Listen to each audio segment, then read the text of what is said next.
क्रोध। क्रोध क्या है कौन नहीं जानता। हर आयु, हर वर्ग, हर श्रेणी के व्यक्ति को क्रोध का अनुभव हो चुका है। बल्कि किसी किसी का तो परिचय ही इसी प्रकार दिया जाता है कि व्यक्ति अत्यंत क्रोधी है, इससे तनिक बच के ही रहे। अब क्रोध क्या है हम सभी जानते हैं, किंतु ये क्रोध कर क्या सकता है ये बहुत कम लोग जानते हैं। क्रोध कुछ इस प्रकार है, किसी जलते हुए अंगारे को पकड़ना और किसी और की ओर फेंकना।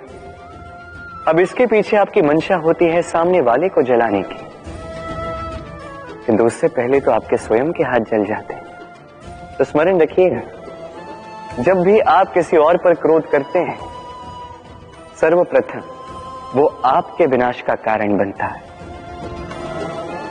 मैं कहता हूं जब इस संसार में करने के लिए प्रेम है तो क्रोध करना ही क्यों। प्रेम कीजिए, यही प्रेम सब में बांटिए और इसी प्रेम के साथ कहें राधे राधे। भय, ये भय सदैव मनुष्य के साथ ही रहता है। कुछ खो देने का भय, जो पा लिया उसे खो देने का भय, अब जिसके हम निकट हैं उसके दूर चले जाने का भय, जो हमारा है हमसे छिन जाने का भय। अब मनुष्य सारा जीवन व्यतीत कर देता है इस भय की छाया में। किंतु क्या कभी आपने ये सोचा है कि ये भय हमें क्यों लगता है?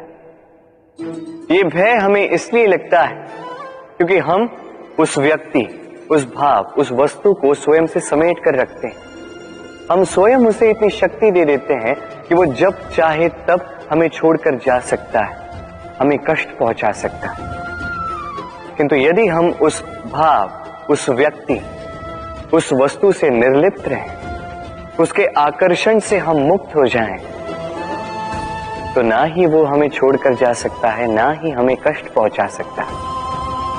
इसलिए स्वतंत्र रहिएगा और सबको स्वतंत्र रखिएगा, प्रेम को भी। राधे राधे। अस्तो मां सत्कमे, तमसो मां ज्योतिर्गमे, मृत्युर्मां मृतम गमय। कभी आपने सोचा है काला रंग ना होता तो क्या श्वेत रंग आपको भाता? रात्रि का अंधकार ना होता तो सूर्य प्रकाश का अर्थ हमें समझ आता? ये थकान ना होती तो क्या विश्राम का अर्थ हम समझ पाते? ये भूख ना होती तो क्या इन स्वादिष्ट व्यंजनों का अर्थ हम समझ पाते? क्या इन सब का आनंद हम ले पाते? स्मरण रखिएगा, इस संसार में कोई भी भाव या वस्तु बुरी नहीं। यदि आप मानते हैं कि बुरी है तो किसी कारण से ये बुराई आवश्यक है, अन्यथा ईश्वर इसे हमारे संसार में रखते ही। इस बुराई का उद्देश्य है हमें अच्छाई का आभास करवाना, ताकि हम अच्छाई में अपना लक्ष्य साध सकें। इसलिए बुरों से कभी घृणा मत कीजिएगा, ये तो केवल भलाई की आवश्यकता के जनक है। उन्हें भले में परिवर्तित कीजिए,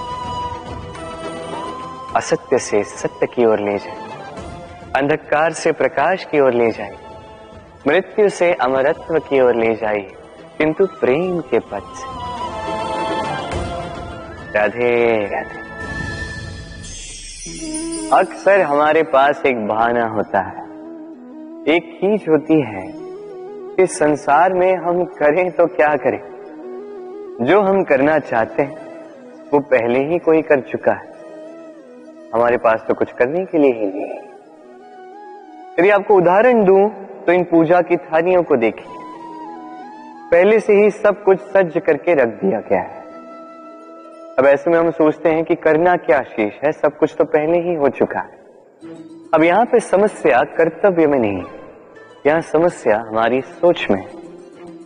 हम ये सोचने में समय व्यतीत करते हैं कि क्या हो चुका है। हमें ये सोचना चाहिए कि क्या करना अब भी शेष है जिसमें हम अपना योगदान दे सकते हैं।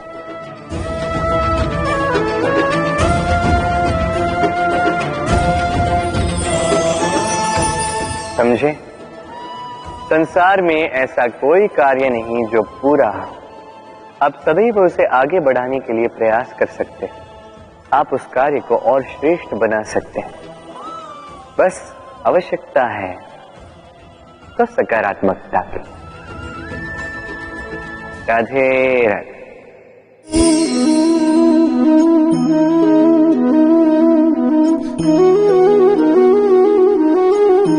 चलिए आज आपसे एक प्रश्न पूछता हूं। मनुष्य अंधकार से भयभीत रहता है, ऐसा क्यों? इसका उत्तर है कि इस अंधकार में मनुष्य कुछ देख नहीं पाता, न आगे देख पाता है न पीछे। आसपास क्या है समझ नहीं पाता, न अपनी राह देख पाता है न अपना लक्ष्य। इसके कारण अपना विश्वास खो देता है और इसी कारण से भयभीत हो जाता है। चलिए अब आपसे एक और प्रश्न करता।